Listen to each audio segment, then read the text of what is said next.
¿por qué el pollo cruzó la carretera? Y distinta gente trata de explicar por qué el pollo cruzó la carretera. Cuando le preguntan a un maestro de escuela, contesta porque quería llegar al otro lado. Sin embargo, Platón dice, porque fue en busca del bien y la armonía. Mientras que Aristóteles dice, está en la naturaleza de los pollos cruzar la carretera. Pero Freud pensaba de que el hecho de estar preocupado por si el pollo cruzaba la carretera era una obvia inseguridad del yo. Una revista del Corazón dijo, seguramente el pollo estaba enamorado y entonces tenía que cruzar la carretera. Jarabe de palo. Depende de lo que, de cómo lo interpretemos. No hay hechos, solo interpretaciones. Se escuchaba por ahí el eco, una voz. Es una frase que aparece en los fragmentos póstumos de Nietzsche, o sea, no es parte de un libro que Nietzsche haya editado en vida.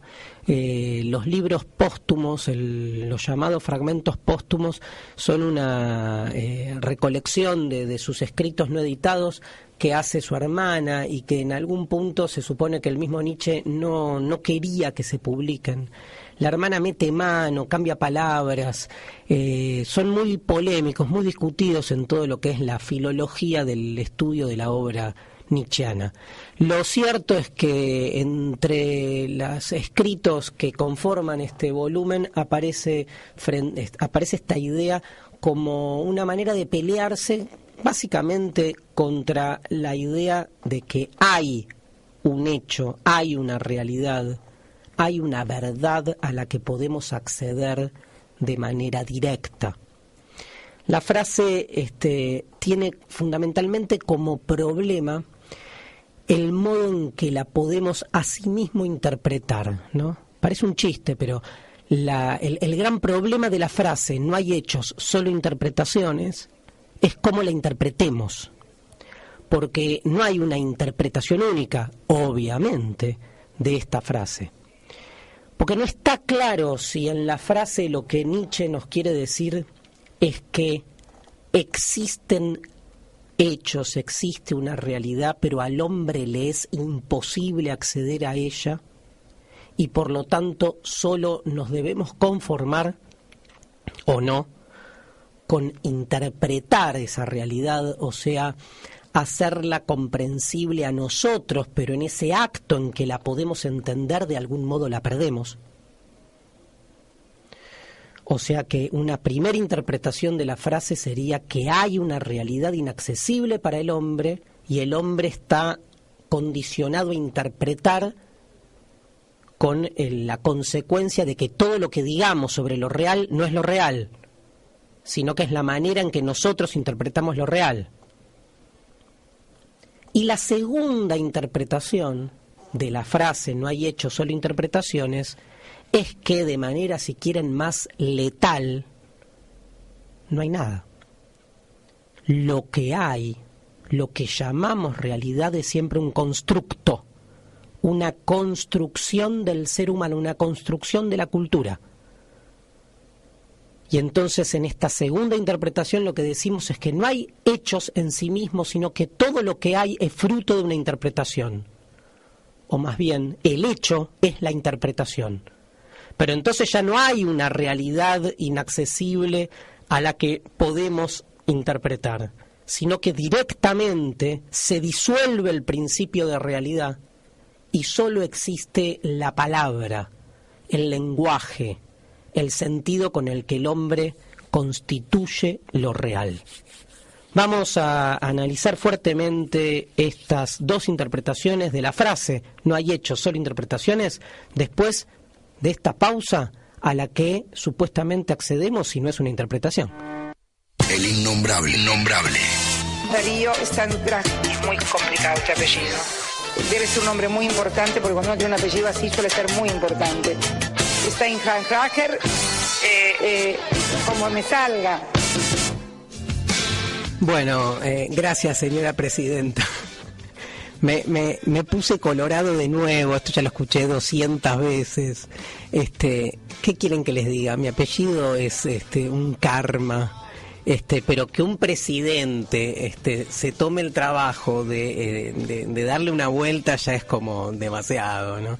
Estoy tentado a cambiármelo definitivamente, sacármelo, quedarme sin apellido directamente, no cambiarlo por una cosa más chica, sino hacer una campaña en contra de los apellidos, ¿no? Vieron que cuando es esa idea que yo sé que adelantando el bloque 3 sé que me voy a morir y bueno, entonces prefiero que se mueran todos, porque si yo no me puedo salvar, que no se salve nadie. Bueno, acá es algo parecido, ya que mi apellido es tan complicado, que se acaben los apellidos definitivamente. Bueno, pero la verdad que lamento, señora presidenta, que haya tenido este problema justo con la dicción de mi apellido. Prometo pasar siempre la fonética en todo evento oficial. Bueno, gracias Mariana por este separador, muy gracioso. Y escuchábamos a Divididos y ¿qué ves?, donde justamente se pone una vez más en cuestionamiento el lugar de la realidad y nuestra capacidad de comprensión. Yo les quiero decir algo, faltan 10 minutos para el tercer bloque, a esta altura ya hay 5 o 7 llamados de gente opinando sobre el tema de hoy, pero parece que el tema de la muerte generó una especie de cagazo generalizado, ¿sí? Y a nadie se le da levantar el teléfono y pronunciar la palabra. O sea, lo peor que se puede hacer con la muerte, vamos a hablar de esto dentro de muy poco, es negarla. Hay que ponerla en palabra, ponerla en la boca. Muerte, muerte. Hablemos de algo que es propio del ser humano, no algo alejado ni extraño. Negarla ha sido causa no solo de muchas perdiciones, sino también de muchas apropiaciones de los guardianes de la muerte que en su nombre nos han sojuzgado y dominado durante siglos, Entonces es una palabra que hay que poner en circulación, abrirla y decirla, sobre todo, decirla. Nada puede ser reprimido en ese sentido o dejado de lado. Bueno, volvamos a la frase. Es muy polémica, no es muy discutible, porque en nombre de que no hay hechos sino interpretaciones, o de que todos estamos interpretando todo el tiempo, se genera muchas veces una especie de como polémica sin fin, donde uno en nombre de este supuesto relativismo interpretativo, o sea, yo interpreto lo que quiero, nunca termina como de acceder a los argumentos del otro, o muchas veces no ponen una discusión profunda y se banca también los contraargumentos en función de lo que uno cree. O sea, si no hay hechos sino interpretaciones y yo me sostengo en mi interpretación como si fuese la única, con el argumento de que total no hay hechos y es mi interpretación y vale porque es mía, entonces no hay diálogo posible. Y me parece, no sé si me siguen, que lo que se hace es traicionar el espíritu mismo de la frase. Porque justamente, si todo es interpretación, nadie tiene la verdad. Y entonces la única riqueza posible en la construcción de sentido es el diálogo. Es al revés. Si todo es interpretación, no te abroqueles en tu interpretación como si fuese la única, porque la haces pasar como única, o sea, la haces pasar como un hecho. Lo interesante es que de cualquier tema no hay una única manera de argumentar o de afirmar o de encadenar conceptos. Todo puede ser percibido, visto, analizado, juzgado de formas muy diferentes, con consecuencias diversas. Analicemos consecuencias en todo caso. Hay interpretaciones que tienen, digamos, tamaña violencia, que generan la imposibilidad de que el otro pueda interpretar. Entonces yo esas interpretaciones las combato, pero no las combato porque sean falsas. Las combato por un principio ético que sostiene que si no hay hechos sino interpretaciones, todos tienen que poder ejercer el derecho de manifestar lo que piensan, de que sus voces sean escuchadas. No hay principio de justicia, a mi entender, más necesario que el de redimir todas las voces de la historia que han sido derrotadas y fundamentalmente que esa derrota pasa por no ser escuchadas, por no estar escritas. Yo sé que es un tema polémico, tampoco la historia es un hecho objetivo o absoluto en un 100%. Hay toda una dimensión epistemológica de la historia muy importante, pero la historia, digamos, tiene una dimensión también ética.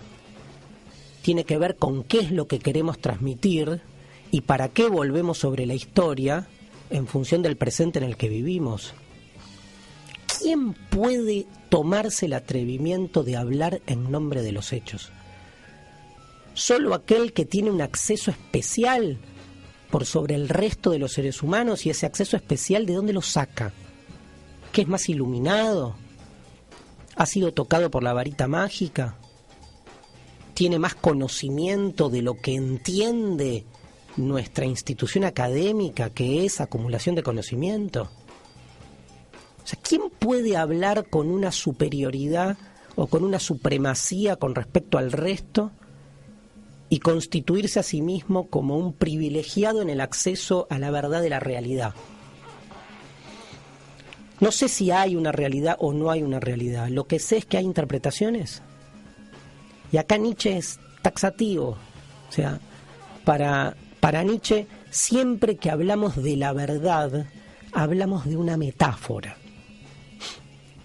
E inclusive aquellos que hablan en nombre de la verdad como si la verdad fuese literal, como si las palabras se correspondiesen de manera lineal y literal con las cosas, también ejecutan una metáfora. La metáfora de la objetividad, la metáfora de la transparencia. Esa metáfora que, como decía Nietzsche, hace de la verdad la mentira más eficiente. Pero no deja de ser una metáfora. Y no deja de ser una metáfora porque la manera en que tenemos de relacionarnos con las cosas es siempre incorporando, añadiendo nuestra carga previa. Solo puede hablar de las cosas de manera supuestamente objetiva o directa aquel que no esté situado en ningún lado. Aquel que sea una especie de sistema nervioso que no ha tenido madre, ni tiene inconsciente, ni tiene género, ni tiene cultura previa, ni tiene sexo. Si no, los seres humanos, venimos en un envase que se llama historia, se llama cuerpo, se llama materialidad, y hablamos siempre desde algún lugar. Y ese lugar desde el que hablamos ya de por sí es un lugar que no es el único, que implica una tradición, implica una cantidad de preconceptos. En todo caso, lo que hacemos es partir de una mochila previa de saberes, emociones, de conflictos, y con esa mochila vamos hacia la realidad a dialogar. Y entonces, cuando encaramos el estudio de lo que sea o la afirmación de lo que fuese, estamos diciendo lo que decimos, siempre interpretando desde aquello que somos. Y en el acto en que interpretamos la realidad, nos estamos también reinterpretando a nosotros mismos. Porque cada interpretación nueva que genero, no solo le añado a lo que interpreto un nuevo comentario, sino que además me añado a mí mismo, que también soy un texto, una nueva interpretación. Cualquier texto que ustedes tomen, cualquier cosa de la que partamos, el sol, el clima de hoy, siempre es interpretación. Hay un aspecto que tiene que ver con su hecho material, pero que el hombre siempre pone en circulación de sentido en función de una trama conceptual previa. Porque si tomamos el caso del sol, digamos, todos sabemos que hace 3.000 años el sol era cualquier cosa menos la estrella alrededor de la cual los planetas de nuestro sistema solar giran. Y así como sabemos que hace 3000 años hubo una cultura que llamó al sol Helios y lo trataban como una deidad, y que en ese tratamiento divino la presencia del sol era funcional, eficiente, o sea, funcionaba a las explicaciones que se buscaban en ese momento, hoy nosotros, por intermedio de la ciencia y la astronomía moderna, tenemos una lectura del sol completamente diferente. Y yo quiero que alguien, cualquiera de ustedes, mientras está en este momento viajando en colectivo, comiendo un sándwich, caminando por la calle, piensen un minuto y me contesten, ¿alguno de ustedes cree que dentro de 50.000 años, piensen el número, 50.000 años, lo que se va a decir del sol va a tener algo que ver con lo que hoy decimos del sol? ¿Alguien puede ni siquiera pensar que hay alguna idea de las que hoy a nosotros nos constituyen que dentro, no 50.000, 1.000, tiro 50.000 para que vean lo absurdo, va a seguir siendo la misma? Si no hay hechos, sino interpretaciones, de lo que se trata es solo de una cosa: poner siempre en evidencia a aquel que quiere hacer pasar su interpretación como si fuese la verdadera. La tarea de un pensamiento crítico es siempre una tarea de la sospecha, cuestionar la violencia de los que, en vez de admitir su carácter interpretante, hacen pasar su opinión como si fuese la única.